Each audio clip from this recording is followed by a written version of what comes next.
तो हम लोग इस वीडियो में क्लास 9 के एक चैप्टर के बारे में पढ़ने वाले हैं जिसका नाम है orienting yourself the use of coordinates exercise 1.1। तो देखो, इस एक्सरसाइज का सबसे पहला क्वेश्चन है जिसमें एक फिगर के बारे में बताया गया है जो कि रियान का रूम है। ओ ए बी सी इसके कुछ कॉर्नर्स हैं। ये जो कॉर्नर्स हैं ये एक्चुअल में देखा जाए तो पूरा जो रूम है एक कार्टेशियन प्लेन की फॉर्म में दे रखा है। ठीक, कार्टेशियन प्लेन जिसे आप लोग एक ग्राफ शीट बोलते हैं,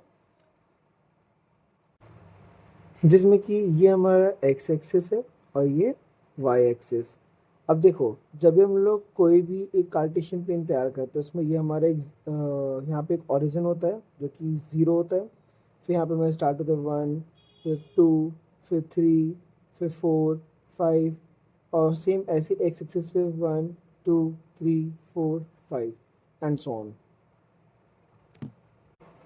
तो अभी हम लोग बात कर रहे हैं रियान के रूम की, जहाँ पे राइट वॉल और एक लेफ्ट वॉल है। लेफ्ट वॉल जो वो वाई एक्सिस माना गया है और इस साइड को एक्स एक्सिस।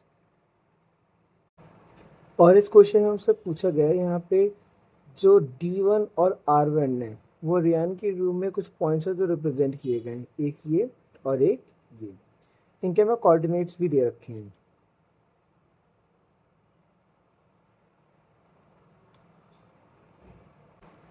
जिसमें से जो हमारा पॉइंट D1 है इसके कोऑर्डिनेट है 8,0 और वहीं पे हमारा जो R1 है उसके कोऑर्डिनेट है 11.5,0।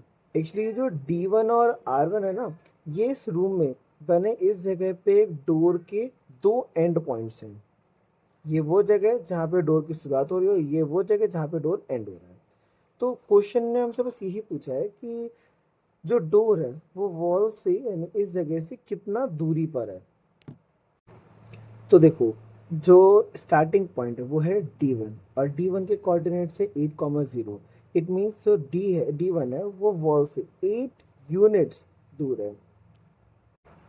तो बस यही हमारा आंसर है जिसमें बता दिया गया है कि डोर की जो दूरी है वॉल से वो 8 यूनिट्स है। अब बढ़ते हम लोग फर्स्ट क्वेश्चन के सेकंड पार्ट में। ये काफ़ी ज़्यादा इजी है क्योंकि इसमें सिर्फ हमसे यही पूछा गया कि D1 के कोऑर्डिनेट्स क्या हैं। तो अगर देखो हम लोग कोऑर्डिनेट्स की बात करें तो हमें पता होना चाहिए जब हम लोग कोऑर्डिनेट्स लिख रहे होते हैं वो x, y होता है। ठीक, तो यहाँ पे जो D1 है हमें इसमें भी यही एक वैल्यू ढूंढनी है कि ये x एक्सिस और y एक्सिस के कौन से पॉइंट्स तैयार कर रहे हैं, नहीं कौन से कोऑर्डिनेट्स तैयार कर रहे हैं। तो बात करेंगे हम लोग D1 की, तो देखो ये x एक्सिस पर 8 यूनिट्स दूर है और y एक्सिस से 0 यूनिट्स। ठीक, तो उस हिसाब से जो D1 के कोऑर्डिनेट्स होंगे वो हो जाएंगे हमारे 8,0। बस यहाँ से खत्म। तो अब स्टार्ट होता है फर्स्ट क्वेश्चन का थर्ड पार्ट। तो देखो, फर्स्ट क्वेश्चन के थर्ड पार्ट में बताया गया है कि जो R1 है ये वाला, इसके कोऑर्डिनेट्स हमें दिए गए हैं 11.5,0। ठीक, अब यहाँ पे पूछा गया है do you think this is a comfortable with for the room door. क्या एक रूम की जो डोर होती है उसके लिए कंफर्टेबल विथ मतलब इतनी विथ काफ़ी है डोर की। If a person in a wheelchair wants to enter the room will she or he be able to do so easily. तो अगर कोई एक ऐसा व्यक्ति जो कि व्हील चेयर पे हो और वो इस दरवाजे से पार होना चाहता हो, क्या वो आसानी से इस दरवाजे से पार हो जाएगा। तो देखो, जो हमें यहाँ पे दो पॉइंट दिए गए हैं D1 और R1, ये तो हमारे डोर्स के जो एंड पॉइंट्स हैं और डोर्स के दिए हुए ये कुछ कोऑर्डिनेट्स हैं। ठीक, तो बात करें अगर इन दोनों के बीच की जो दूरी है ना वही डोर की विड्थ होगी। तो देखो, हमने दोनों की जो एक्स एक्सिस पे आने वाले जो पॉइंट्स है उन दोनों को सबट्रैक्ट किया तो इनके बीच हमें डिस्टेंस मिल जाएगी जो कि हमें मिली 3.5 यूनिट्स। अब देखो, हमें ये जानना है ना कि क्या ये जो डोर की विड्थ है ये काफ़ी एक व्यक्ति के वहाँ से निकल जाने के लिए। तो सबसे पहले तो हम लोग इन यूनिट्स को चेंज करेंगे फीट्स में, सॉरी इंचेस में। तो हमने जब 3.5 यूनिट्स को यानी फीट को चेंज किया इंचेस में तो वो हमारा आया 42 इंचेस। अब देखो, वैसे तो 30 टू 36 इंचेस नॉर्मल जो डोर्स की विड्थ होती है वो होती है सभी घरों पे, और ये तो फिर भी हमारा 3.5 यूनिट्स यानी कि 42 इंचेस उससे तो ज़्यादा ही आया है। तो हम लोग कह सकते हैं कि इतने विड्थ किसी भी एक व्यक्ति के लिए जो कि व्हील चेयर पर है उसके लिए बहुत है। उससे गुजरने के लिए।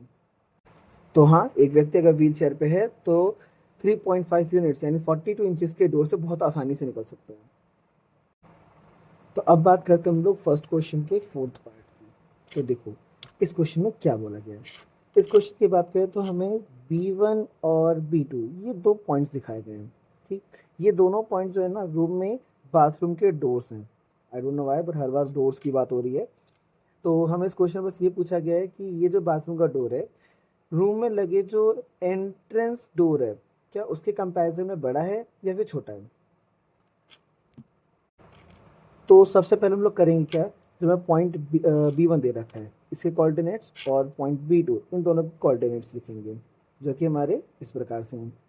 अब बात आती है जिस तरह से हम लोगों ने डोर की जो विड्थ निकाली थी, वैसे ही हम लोग बाथरूम के डोर की विड्थ निकालेंगे दोनों के पॉइंट्स को सब्ट्रैक्ट करके, क्योंकि उन दोनों के जो पॉइंट्स हैं उनके बीच की जो डिस्टेंस है वही हमारे बाथरूम के डोर की डिस्टेंस होगी। तो हमने दोनों की पॉइंट्स को सब्ट्रैक्ट किया तो हमें मिला 2.5 यूनिट्स। अब देखो याद करो पिछले पार्ट में जब हम लोगों ने डोर के बीच की जो डिस्टेंस निकाली थी ना वो आई थी 3.5। ठीक, और यहाँ पे जो बाथरूम का डोर है ये आया हमारा 2.5। तो ऑब्वियस सी बात है हमारा जो बाथरूम का डोर है ना वो मेन एंट्रेंस डोर के कंपैरिजन में नैरो है। तो बस यहीं पे सारे क्वेश्चंस खत्म होते हैं। Thank you so much for watching the video and do not forget to like, share and subscribe.